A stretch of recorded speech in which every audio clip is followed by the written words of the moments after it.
A city that never sleeps. New Orleans, 1918. The air was heavy with heat, music, and something unspoken, a rhythm that pulsed through the narrow streets, rising from the brass of the French Quarter and echoing through the broken shutters of the immigrant districts. The city was alive, unpredictable, and intoxicating, a place where life and death often shared the same dance floor. By night, the sound of jazz spilled from every bar and brothel. It was the heartbeat of the city, wild, lawless, and free. But beneath that rhythm, another beat was beginning to stir, one colder, one that would soon drown out the music with screams. The first murder barely made the front page. In May 1918, Joseph and Catherine Maggio, Italian grocers who ran a small shop on Upper Line Street, were found in their bed, their throats cut, their skulls shattered by an axe. The weapon had been left at the scene, wiped of fingerprints. The killer had entered through a back panel chiseled out of their door, an opening small enough for a shadow to slip through. The police called it robbery. The papers called it madness. But those who lived in the neighborhood whispered something else. The demon had come to New Orleans. Over the following months, the city began to change. Doors were locked earlier. The music stopped sooner. People looked over their shoulders on their way home from work. In the alleys, rumors spread faster than the summer heat. The killer wasn't human, they said. He was a spirit, a phantom who moved through walls, who swung his axe in time with the music, who killed without mercy or pattern. New Orleans was no stranger to death.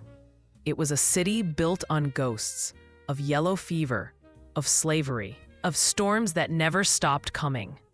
But this was different. This was personal. The victims weren't rich men or gangsters. They were working families, most of them immigrants, shopkeepers or grocers. The city's poor were being hunted, and the killer seemed to know their homes better than the police did. By autumn, the pattern was impossible to ignore. Every attack followed the same formula. The door panel removed, the family assaulted in their sleep, the axe left behind, money and jewelry untouched. It wasn't greed, it was ritual. The newspapers began calling him the Axeman. The police were helpless. Patrols doubled, detectives worked without rest, but the killer seemed always one step ahead. He killed in silence and vanished in smoke. No witnesses, no suspects, no motive. Some said he was a vengeful spirit, born from the fevered madness of the city itself. Others claimed it was the mafia, exacting revenge on rival Italian families. But none of the theories made sense.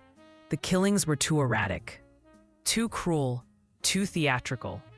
And yet, as bodies piled up, the rhythm of the city refused to die. Jazz played on, even in the wake of blood. Perhaps because it had to. Perhaps because the people of New Orleans understood that the only way to survive the darkness was to keep moving to its tempo. Each night, as trumpets wailed and pianos thrashed through the humid air, the city dared the killer to come again. And he did. In August, another family fell. Then another in October. The killer was still out there, unseen, uncatchable, untouchable. The press described him as a phantom. The people began to believe it. The Axeman wasn't just murdering families anymore. He was murdering sleep. Soon, the night belonged to him. And somewhere between the bars of Basin Street and the bayou's edge, between the music and the fear, a legend began to take shape, one that would forever bind the rhythm of jazz to the sound of an axe in the dark. The first swing. By the summer of 1918, the Axeman's pattern had become a nightmare symphony, and New Orleans was its stage. The killings struck with rhythm, like verses in a song no one wanted to hear. The victims were almost always Italian grocers, families who lived above their small corner shops. They were respectable, hard-working immigrants, building their lives one coin at a time. And yet, to the Axeman, they were prey. His strikes were never random. They followed an eerie logic. A door panel removed, a silent entry, an axe found at the scene, and no sign of theft. Only blood, only terror. After the brutal slaying of the Maggio family came the attack on Louis Bessemer and his mistress, Harriet Lowe. The couple was discovered in their bed, both beaten and mutilated, their skulls fractured by a heavy axe. Remarkably, they survived. For a time, Lowe, delirious from her wounds, accused Bessemer himself of being a German spy. Her dying words, printed in the Times-Picayune, only deepened the confusion. He isn't what he seems. New Orleans, already a cauldron of suspicion, began to boil. The city was a mix of cultures: Italian, French, Irish, Creole, and beneath its colorful exterior, old prejudices burned hot. The press fed the frenzy, hinting at mafia wars, satanic cults, even voodoo rituals. Each murder was not just a crime but a story, and every story had its own villain. In August, another family was found, the Schneider couple. The wife, pregnant, barely survived. Her skull was split, her face unrecognizable. When she awoke in the hospital, she whispered that she had seen a tall man in a dark suit wearing a hat. The police sketched his silhouette, but it could have been anyone, or no one. By then, the Axeman had become more than a murderer. He was an idea, a shape moving through the fog, a fear that crawled into every home. The citizens of New Orleans armed themselves with pistols, clubs, even kitchen knives. Hardware stores sold out of locks and shutters. The city of music became the city of barricades. In late August, another grocer, Joseph Romano, was found dead in his apartment. His niece and nephew heard the struggle and saw the killer flee. He was tall, they said, wearing a dark slouch hat and a long coat. The detail echoed Schneider's description almost perfectly. The police followed dozens of leads, raiding immigrant neighborhoods and detaining harmless men on rumor alone. Every arrest ended the same way, with silence. The Axeman, it seemed, could vanish like smoke. Detectives found no motive, no connection between the victims except for their heritage and their trade. Theories multiplied. Some said the killer targeted Italian grocers because he hated immigrants. Others whispered that he was Italian himself, a ghost of vendetta. A few believed he wasn't human at all. As fear spread, the sound of jazz faded from the streets. Bands stopped playing late into the night. Dancers stayed home. Even the riverboats grew quiet. It was as if the whole city was holding its breath, waiting for the next swing. And when it came, it was savage. On a humid night in March 1919, screams echoed from a small grocery on Jefferson Avenue. Charles Cortimiglia, his wife Rosie, and their infant daughter lay bloodied inside. Charles and Rosie survived. Their baby did not. When questioned, Rosie, trembling and half-mad with grief, accused their neighbor, a man named Orlando Giordano, of the crime. The accusation made no sense. The Giordanos were friends. Still, both were convicted. One died in prison. Months later, Rosie recanted her statement. "The man who did it," she whispered, "wasn't from this world." By then, New Orleans was already too deep in hysteria to listen. Fear had infected reason. People no longer asked who the Axeman was, only when he would strike again. And then, in March 1919, a letter arrived. It was addressed to the Times-Picayune, written in elegant, fevered prose, signed only the Axeman. It began, "They have never caught me, and they never will." And what followed would turn New Orleans from terrified city into a stage for madness. Letters from hell. On March 13, 1919, the Times-Picayune received a letter that would turn an already terrified city into something closer to hysteria. It was written in neat, almost elegant script, but the words burned with madness. It began like this: "Esteemed mortal, they have never caught me, and they never will. They have never seen me, for I am invisible, even as the ether that surrounds your earth. I am not a human being, but a spirit and a demon from the hottest hell." The signature at the bottom was simple: the Axeman. The letter went on to describe his joy in taking human lives, how he kills what he pleases, and how he would strike again, but only under one strange condition. On the night of March 19th, he wrote, "Every person in New Orleans who played jazz music loudly and joyfully would be spared. Anyone who did not, anyone who let the night fall silent, would feel his axe." At 12:15 earthly time, he wrote, "I shall pass over New Orleans." If everyone has a jazz band going, well, then, so much the better for you people. If not, I will cleave to those who do not jazz it on that night. The letter was madness wrapped in poetry, part threat, part performance. But in a city already addicted to both sin and superstition, it landed like a sermon. Within hours, the Times-Picayune offices were flooded with letters from citizens. Some terrified, others skeptical, a few bizarrely amused. The police dismissed it as a hoax. The mayor's office called for calm, but the people of New Orleans didn't take chances. That week, the city transformed. Musicians tuned their instruments with trembling hands. Jazz bands that hadn't played in months suddenly had more work than they could handle. Clubs that had been deserted since the killings reopened with feverish energy. Even quiet neighborhoods organized impromptu street performances. Everywhere, people prepared, not for war, but for music. And when the night came, March 19th, 1919, New Orleans exploded with sound. Every bar, every speakeasy, every home that owned a gramophone played jazz. The sound rose from the streets like smoke, filling the air with horns, drums, and laughter that was half hysteria. It was said you could hear the music from the river to the bayou, from the French Quarter to the edge of the cemeteries. Even the police band joined in, patrolling with brass instruments instead of guns. Some called it the most beautiful night the city had ever seen. Others said it was the sound of collective madness, a city trying to sing away its own death. And that night, true to his word, the Axeman did not strike. For a brief moment, fear had been defeated by music. But it wasn't triumph, it was reprieve. The city's laughter the next morning was nervous, not joyous. No one believed the terror was truly over. The letter had made the Axeman immortal, not a man, but a myth. A demon that could be summoned with ink and jazz. Over the following weeks, the murders stopped.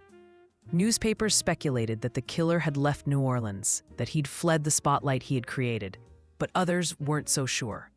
They whispered that he still walked among them, in the audience of a jazz club, in the shadow of a dance floor, in the crowd tapping his foot to the rhythm of the same music that had once saved them. Police officials searched for handwriting matches, interviewed suspects, and raided homes, but the letter's author was never identified. And as the jazz faded back into routine, so did the vigilance. Locks loosened, bands played past midnight again, and for a time, the city dared to hope the nightmare had ended. But in New Orleans, hope and horror often share the same heartbeat. Months later, the axe would fall again, and louder than ever. The night of jazz, March 19th, 1919. The night New Orleans held its breath and chose to fight fear, not with bullets, but with brass. By sunset, the streets were already alive. From the balconies of the French Quarter, people hung lanterns and phonographs. The music of Louis Armstrong's Mentors and Jelly Roll Morton echoing through the warm air. Strangers gathered in doorways, families threw open their windows, and entire neighborhoods turned into orchestras. The night the Axeman promised to kill became the night the city decided to live loudly. The fear was real, palpable. In the back alleys and boarding houses, people whispered prayers in Italian, in French, in Creole. Some clutched crucifixes, others held revolvers. But when the clock struck 9, the first horn sounded, a trumpet's cry that broke the silence like a defiant heartbeat. Then came another, and another, until the entire city seemed to be breathing in sync, the pulse of jazz drowning out the pulse of terror. Reporters later wrote that even the cemeteries seemed to hum that night. The sound rolled like a tide through every street and canal. In the French market, street musicians played until their lips bled. In Storyville, the red light district, brothels flung open their doors, and women danced barefoot on cobblestones to the ragtime rhythm of survival. One local paper would call it, "The night hell danced with heaven," and called it jazz. From the levees to the bayou, Every soul in New Orleans became part of the performance. The city's great paradox, its beauty born from suffering, its rhythm shaped by struggle, was suddenly visible, audible, undeniable. And above it all, somewhere in the dark, the Axeman listened. No murders were recorded that night. No blood, no broken doors, no shattered families. For once, the monster kept his word. Whether he had been watching from the crowd, hidden in the fog, or merely smiling from some imagined hell, no one knew. But the effect was immediate. The people began to believe that the Axeman wasn't just a killer. He was something supernatural, something that responded not to logic, but to ritual. Children were told to behave or the Axeman will come for you. Jazz musicians whispered that he was one of them, a restless spirit drawn to the sound of music, enraged by silence. The legend began to grow beyond fact, beyond reason. For months afterward, the city couldn't stop talking about that night. It became folklore almost instantly, a story passed from barstool to barstool, from mother to child. The night when fear and rhythm became one. The night New Orleans sang itself out of death. But legends are double-edged. The more mystical the Axeman became, the harder it was to find him. Police reports turned into ghost stories. Detectives pursued shadows, false leads, and confessions from drunks claiming divine inspiration. The Axeman wasn't a man anymore. He was a myth, untouchable, unkillable. A phantom carried on the wind between jazz notes. And as myths do, he returned when the city let its guard down. That autumn, another family was attacked, Mike and Rosie Pepitone. The scene was the same as before. An axe, a broken door, a pool of blood. Only this time, there was no warning, no letter, no music, just silence. The terror returned with a vengeance. But now it wasn't just fear of the killer. It was fear of what he represented, that in the end, no amount of sound could silence the darkness forever. Still, that night in March lived on, burned into the collective memory of New Orleans. For years to come, musicians would play a little louder, just in case the Axeman was still listening. And perhaps, somewhere deep in the quarter, where the streetlights flicker and the horns wail long past midnight, he still is. Manhunt and madness. The letter had vanished into legend, and the night of jazz had faded into memory. But the Axeman's shadow remained, hanging over New Orleans like the humidity that never left its air. By the fall of 1919, fear had turned into obsession.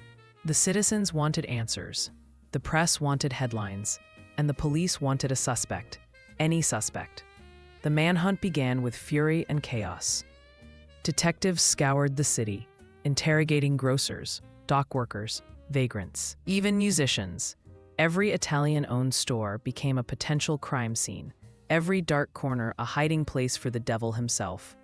The newspapers published sketches and rumors faster than facts. Each week brought a new theory. The Axeman was a deranged sailor, a butcher gone mad, a voodoo priest, a supernatural demon. The truth, buried somewhere beneath the hysteria, slipped further away. Then, in December 1919, the police made their first serious arrest, a man named Joseph Mumphrey, a small-time criminal with ties to the Italian underworld. He was suspected of extortion, blackmail, and murder. Some said he ran a secret protection racket, forcing Italian grocers to pay for safety under threat of death. When they refused, the axe fell to a city desperate for closure. Mumphrey seemed perfect, a face they could hate, a name they could blame. But before the case could go to trial, he was shot dead in Los Angeles by a woman named Esther Albano, the widow of Mike Pepitone, the Axeman's final victim. She claimed vengeance, saying that Mumphrey had murdered her husband. The newspapers exploded. Axeman killed in revenge shooting. The story was too neat, too poetic, and far too convenient. There was just one problem. Records showed that Mumphrey had been in prison during several of the earlier Axeman killings. The police buried the contradiction. The public, exhausted by fear, wanted to believe it was over. The case was quietly closed, but the killings had never been solved. There was no confession, no evidence, no proof, only a corpse and a story. The Axeman, whether real or imagined, had simply disappeared. For detectives, the aftermath was humiliation. They had chased shadows for a year and caught nothing but their own fear. Surviving victims offered inconsistent descriptions: tall, short, white, dark-skinned, clean-shaven, mustached. One claimed he smelled of whiskey. Another swore he vanished through walls. Psychiatrists began calling it Axeman syndrome, a form of collective panic where fear breeds hallucination. New Orleans itself seemed infected. Neighbors accused neighbors. Some families refused to sleep indoors, setting up cots in their backyards. Churches filled with the desperate. Priests preached about demons. Preachers spoke of judgment. The jazzmen, once the heroes of the night of music, were blamed for summoning evil with their sinful songs. The devil loves jazz, one pastor warned from his pulpit. Every sound, a knock, a footstep, a distant hammer, became suspect. People swore they could hear an axe scraping against their walls. The rhythm of jazz had returned to the city, but now every beat sounded like a countdown. And then, as suddenly as he appeared, the Axeman was gone. No new murders, no new letters, no trace. The silence that followed was deafening. Police reports dwindled. The press, robbed of its phantom, turned to politics and scandals. But in the back rooms of bars and the corners of marketplaces, people still whispered his name. Mothers warned their children to behave or the Axeman will come. Musicians claimed to see his shadow in the crowd, nodding to the rhythm of their songs. It was as if the killer had been absorbed by the city itself, dissolved into its myth, its sin, its music. Years later, retired detectives would still wake at night, hearing the faint echo of a trumpet, a memory of a case that made them doubt the difference between man and monster. Because in New Orleans, the line between the two had always been blurred. Silence returns. After the final killing, the silence that followed was almost unbearable. The city of New Orleans, once filled with the echo of panic and the rhythm of fear, seemed to exhale for the first time in months. But it was not peace. It was the uneasy quiet after a storm, the kind that makes you wonder if it's truly over, or if the wind is simply changing direction. By early 1920, the newspapers stopped printing his name. The police declared victory without evidence. The politicians promised safety without truth, and the people, weary, skeptical, sleepless, pretended to believe them. Life resumed its old rhythm. Shops reopened, jazz returned to the streets, and the night once again belonged to the music. But beneath the brass and laughter, there was a shadow no melody could wash away. The Axeman had become something more than a killer. He was now a story, a whisper traded in bars, a warning told to children, a dark folklore stitched into the fabric of the city. Every creak of a door at midnight, every shadow under the street lamp, was a reminder that evil didn't die, it just slept. As the years passed, the legend began to twist. Some said the Axeman was a demon, summoned through the rhythms of jazz, a creature that fed on silence and fear. Others claimed he was an avenger, punishing sinners in a city drunk on its own pleasure. A few believed he was an ordinary man, long dead and buried, but whose story the city refused to let go. Then came the new theories. In the 1930s, a retired detective named John D'Antonio published a pamphlet claiming that the Axeman was a maniac who killed to the beat of his own delusion, using music as his calendar of blood. In the 1950s, a criminologist connected the killings to an early form of serial compulsion. The Axeman, he argued, was one of America's first pattern killers. And by the 1970s, local writers began to link him to organized crime, suggesting the murders were part of an extortion campaign targeting Italian grocers. But no theory ever fit completely. The pattern was too strange, the timing too theatrical, the brutality too precise. The Axeman wasn't just a man who killed, he was a man who performed. His crimes had rhythm, ritual, and flourish. He wrote letters, staged murders, and disappeared as if on cue. Even the music, the one thing that seemed to repel him, became part of his mythology. Decades later, New Orleans musicians still spoke of the night when jazz saved the city, when horns and pianos kept the devil himself at bay. The story became a kind of prayer, a reminder that in the face of death, the only weapon the city had ever truly trusted was sound. By the time the 20th century reached its midpoint, the Axeman had drifted from history into legend. Books, ghost stories, and even songs began to immortalize him. Some claimed he was never human to begin with, that he was born from the chaos of the city itself, a reflection of its sins and its rhythms. Old-timers sitting outside corner bars still swore that the Axeman walked among them in spirit, invisible but listening. When the jazz stops, they'd mutter, "That's when he comes." And so, New Orleans kept playing. Every note that rose from a trumpet, every drumbeat echoing down a narrow street, was an act of defiance, a reminder that the music was stronger than the fear that once silenced it.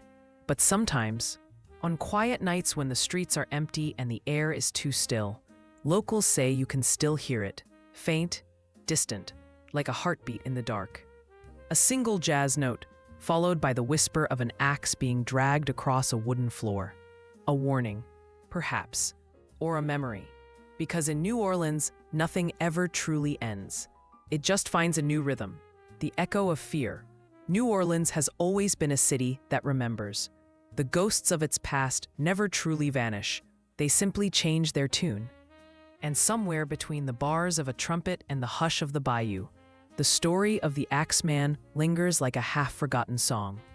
Decades after the killings, the Axeman remained an open wound in the city's memory.